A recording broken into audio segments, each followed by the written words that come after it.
အားလုံးပဲမင်္ဂလာပါခင်ဗျာနားကိုရစာမျက်နှာ channel မှာကြိုဆိုပါရစေကျွန်တော်ဒီနေ့ဖတ်ပြပေးခြင်းတဲ့ဝတ္ထုလေးကတော့ဆရာတင်းညွန့်ရဲ့ယောက်ျားမာနာဆိုတဲ့ဝတ္ထုလိုလေးပဲဖြစ်ပါတယ်နားဆင်ပေးကြပါဦးခင်ဗျာဆရာကိုလည်းကြောကျင်တယ်ဆရာလိုက်လှူနေတဲ့မိခင်ဆရာများတို့လည်းကျွန်တော်လှူဒန်းငွေထည့်ခြင်းလို့ဆရာစီကိုကျွန်တော်လာခဲ့မယ်ဆရာကျွန်တော်စီကိုတပည့်မောင်တောင်းဟန်ကဖုံးဆက်ခြင်းဖြစ်သည်သူကနိုင်ငံခြားမှပြန်လာသည်မှမကြားသည်ကျွန်တော်ဖုန်းနံပါတ်ကိုရအောင်စုံစမ်းပြီးကျွန်တော်ကိုဆက်သွယ်ခြင်းဖြစ်သည်ကျွန်တော်တောင်းဟန်ကိုကောင်းကောင်းသိရင်ဆရာများသည်စိုးသည့်တပည့်များကိုပုံမှန်မိတတ်သည်တောင်းဟန်သည်လူဆိုးတစ်ယောက်တော့မဟုတ်ပါသို့တော့သူသည်စိုးသွမ်းတဲ့အပြုမှုတစ်ခုကိုပြုလုပ်ခဲ့တယ်တနေ့ဆယ်တန်းမှရေးတယောက်ငိုယိုပြီးရုံးခန်းထဲသို့ရောက်လာသည်သူကအကြောင်းဆရာကြီးကိုငိုယိုပြီးတော့လာတိုင်နေခြင်းဖြစ်သည်ထိုအချိန်ကကျွန်တော်နဲ့ကျောင်းဆရာကြီးတို့သည်ကျောင်းဆောက်လုပ်ရေးကိစ္စအတွက်တိုင်ပင်နေခြင်းဖြစ်သည်ဘာဖြစ်လာတယ်လဲကြီးကျွန်တော်အတန်းကတပည့်ဖြစ်သဖြင့်မေးလိုက်ခြင်းဖြစ်သည်ဆရာတောင်းဟန်သမီးကိုရိုက်တယ်ဟုတ်ပြီသွားတော့အတန်းထဲကိုသွားဆရာလာခဲ့မယ်ကျွန်တော်ကဆရာကြီးနဲ့လောကိစ္စဆွေးနွေးသည်ကိုဖျက်ပြီးအတန်းထဲကိုပြန်ခဲ့တယ်ကျောင်းကလည်းမုံစားစင်းပြန်တက်ချိန်ဖြစ်တယ်ကျွန်တော်ကအတန်းထဲသို့ရောက်တော့ကဲဘလို့ဖြစ်တယ်လဲပြောတောင်းဟန်နဲ့ရီအေးကိုရှေ့သို့ခေါ်ထုတ်ပြီးမေးလိုက်ခြင်းဖြစ်သည်သူကသမီးကိုရိုက်တယ်ဆရာတားရိုက်တာမဟုတ်ဘူးဆရာသူ့ကိုစောင့်တွန်းလိုက်တာဟုတ်ပြီမင်းကဘာဖြစ်လို့စောင့်တွန်းလိုက်ရတာလဲတောင်းဟန်ကမဖြစ်ခေါင်းကြီးငုံနေသည်ပြောလေကွာသူကမပြောသဖြင့်ကျွန်တော်ရီအေးဘက်သို့လှည့်ကသူကအဆောင်တွန်းလာလားရိုက်တယ်လားသူသမီးပခုံးကိုရိုက်လိုက်တာမဟုတ်ဘူးတွန်းလိုက်တာတော့ပြီရိုက်တာပဲဖြစ်ဖြစ်တွန်းတာပဲဖြစ်ဖြစ်မင်းကဘာဖြစ်လို့မိန်းကလေးတယောက်ကိုဒီလိုလုပ်ရတယ်လဲယောက်ျားအားနဲ့မိန်းမအားတူသလားကွာပြောစမ်းမအောင်ဘာဖြစ်လို့ဒီလိုလုပ်ရတာလဲကဲရီအေးပြောသူကသမီးကိုရည်သားစကားပြောတယ်ဆရာဟေးတောင်းဟန်ကြီးမင်းတော့အမှုထပ်တိုးပြီခဲဟုတ်သလားမင်းသူ့ကိုရည်စားစကားပြောသလားဟုတ်ကဲ့ပါဆရာကျောင်းသားကျောင်းသူချင်းရည်စားမထားရဘူးလို့ငါဆုံးမထားတယ်မဟုတ်လားကျောင်းမှာဒီလိုအလုံးမျိုးတွေလုပ်ဖို့ခွင့်မပြုဘူးလေကျွန်တော်ပြောမိပါတယ်ဆရာဘာပြောတာလဲနင့်ကိုချစ်တယ်လို့တရားလုံးဝါရဲကြသည်ကျွန်တော်ကကျင်းလုံးနဲ့စပွဲကိုရိုက်ပြီးတိတ်ကြဆန်းဟုဟောလိုက်ရသည်အဲ့ဒါနဲ့သူ့ကိုဘာဖြစ်လို့တွန်းရလဲပြောတာကသူ့ကိုအေးအေးဆေးဆေးပြောတာဆရာချစ်လို့ချစ်တယ်ပြောလိုက်တာဒါပေမဲ့သူကတာကိုပြန်ပြောတာမရိုင်းလွန်လာကြောင်းတာကဒေါသထွက်ပြီးဆောင်းတွန်းလိုက်တာ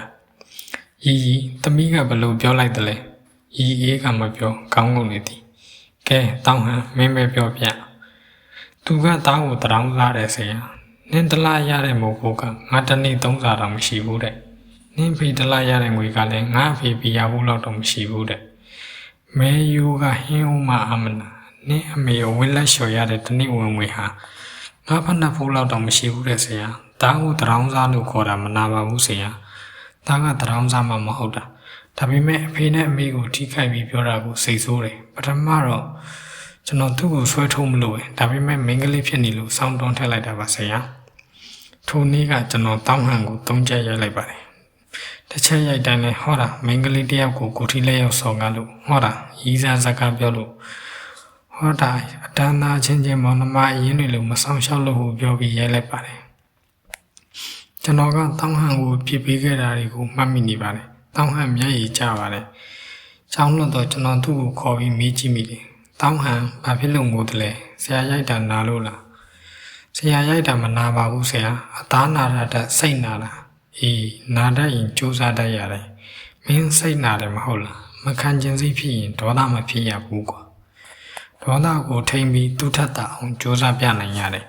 အဲ့ဒါမှတကယ်တတိလို့ခေါ်တာကျွန်တော်နဲ့တောင်းဟန်မြို့ရဲရှိကော်ဖီဆိုင်ဒီဇိုင်းတွေချင်းတွေ့ကြသည်သူကကျွန်တော်ကိုငွေ10သိန်းကြောက်ပါသည်အမေကန်ဆရာများအတွက်လည်း10သိန်းထည့်ဝင်လူတန်းတယ်ဒါခဏပြန်လာတာဆရာနောက်3ရက်နေရင်ပြန်ရမယ်အမေဆုံးလို့ပြန်လာတာဟောမင်းမေဆုံးသွားပြီလားဆုံးသွားပါပြီဆရာ95နှစ်အေးကွာမင်းအမေကိုကောင်းကောင်းမွန်မွန်လူသည်မရှိထားပေးတယ်လို့ကြားလို့ဆရာဝမ်းသာပါတယ်ဖေဆုံးပြီးတော့သားနိုင်ငံခြားထွက်သွားတာဆရာစကားကိုတားမမိဘူးမခံချင်ရင်စူးစမ်းရမယ်ဆိုတာလေ တာမခံညစိမ့်နဲ့ကြိုးစားလိုက်တာအခုဆိုပွဲလဲ2ပွဲရပြီးပြီလောက်ကင်လဲအခြေရဖြစ်နေပြီဆရာမိမရပြီလားကွာကလေးတွေရောမိမမြူတော့ဘူးဆရာဘာလဲကွာတခါတည်းစိတ်နာသွားတာလားမဟုတ်ပါဘူးဆရာပဲပြောတယ်လေဒုတိယအရွယ်မှာဥစ္စာရှာရမယ်ဆိုတာတားအရွယ်ကအခုမှဒုတိယအရွယ်ပဲရှိသေးတယ်ပတ်စံတွေရှာရအောင်မယ်ဆရာမင်းကြီးအေးကိုတတိမရဘူးလားမြဲတတိရတယ်ဆရာသူ့ကိုမေးလို့ပဲဖြစ်မလဲတရောင်းစားလို့ခေါ်တဲ့အတန်ကိုပါမမေးဘူးဆရာသူကတာဘွားအတွက်တွန်းအားတစ်ခုပဲအေးအခုဘာဖြစ်နေပြီလဲဆိုတာရောမသိချင်ဘူးလားမသိချင်ပါဘူးဆရာကျွန်တော်ကသူ့ကိုကျောင်းတော်ကရီအနေနဲ့ပဲထာဝရအမှတ်ရနေမှာပါသူမသိချင်ဘူးဆိုတဲ့ဖြင့်ကျွန်တော်ရီအကြောင်းဘာမှမပြောခဲ့ပါရီတယောက်ကတော့မိဘတွေကလည်းစီးပွားပြက်ယူထားတဲ့လင်ကလည်းအယက်သမားကလေး3ယောက်နဲ့ဘဝပြက်နေရှာသည်ထိုအကြောင်းတွေကိုတောင်းဟန်တယောက်သိချင်လဲသိမိမသိချင်လဲမသိနိုင်သို့တော့ကျွန်တော်ရီအကြောင်းကိုတော့သူ့ကိုပြောမပြလိုက်ပါ